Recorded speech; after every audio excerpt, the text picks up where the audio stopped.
Furniture के कारखाने वाले शर्मा जी भी बता रहे थे कि रंदा चलाकर कील विल ठोक के राहुल गांधी ने कुर्सी तो बना दी है, और दूसरी एक कुर्सी है जिसकी वो चूल्हे ढीली कर रहे हैं इस तरीके के कार्यक्रमों में जा जाकर। तो ये बड़ा सिंबॉलिक है, जैसा मीनू जी कह रही थी। तो ये है। दूसरा चीज देखिए, मोदी साहब की जो चुप्पी है, जो खामोशी है उनकी, वो केवल बीजेपी को ही नुकसान नहीं कर रही है, वो देश को भी नुकसान कर रही है। जी। चीन के मामले पे उनको चुप्पी तोड़नी चाहिए थी, लेकिन उन्होंने चुप्पी नहीं तोड़ी। उनको चुप्पी तोड़नी चाहिए थी मणिपुर के मामले में, जहां निर्वस्स करके महिलाओं को घुमाया गया, उनका वीडियो जो है वो सोशल मीडिया पे चला, जी। तब उन्होंने चुप्पी नहीं तोड़ी। और बाकी तो बहुत सिलसिले मीनू जी ने बता ही दिया, वो नाव हो, कठुआ हो, हाथरस हो, उज्जैन हो।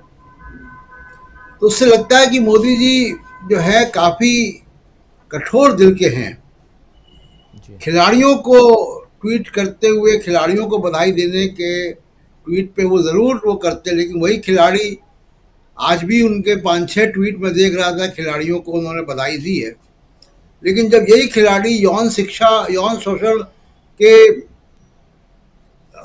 भुक्तभोगी बन के जंतर मंतर बैठते हैं, तब मोदी जी खामोशी बना लेते हैं। तो ये खामोशी बहुत अविश्वास पैदा कर रही है। और दूसरी चीज की उनकी खामोशी एक बात और बताती है कि अब बीजेपी और आरएसएस दोनों वहां लौट रहे हैं जहां पे इनका स्ट्रॉन्ग एरिया है, या नफरत की राजनीति। दानिश अली को चिट्ठी लिखनी पड़ गई आखिरकार, और जी। उस पर भी मोदी साहब चुप्पी बनाए रखेंगे। और रमेश बिधूड़ी को तो पुरस्कृत कर दिया गया, उनको तो वहां भेज दिया गया राजस्थान चुनाव लड़वाने के लिए। जी। तो ये जो चुप्पी है मोदी साहब की, ये काफी परेशान करेगी बीजेपी के नेताओं को, बीजेपी के कार्यकर्ताओं को, जब वो वोट मांगने जाएंगे मध्य प्रदेश में भी। और उसके बाद जब वो क्रिटिकल, जब वो 2024 के इलेक्शन में एंट्री करेंगे, और वो जब उन्होंने कल वो बेल आइकन दबाने का तो कह दिया है, लेकिन वो रैलियों से ही मोदी साहब बोल पाते हैं। वो चुप्पी वहाँ, और वहाँ पे भी वही उनका एक पुराना नैरेटिव है जो चलता है। वहाँ पे भी वो तमाम सारे राष्ट्रीय अंतर्राष्ट्रीय मुद्दों पर, चाहे वो बेरोजगारी हो, चाहे वो महंगाई हो, किसी प्रकार का कोई आश्वासन, कोई राहत, कोई दो शब्द मुसीबत ज़्यादा लोगों के लिए नहीं बोलते हैं। जी।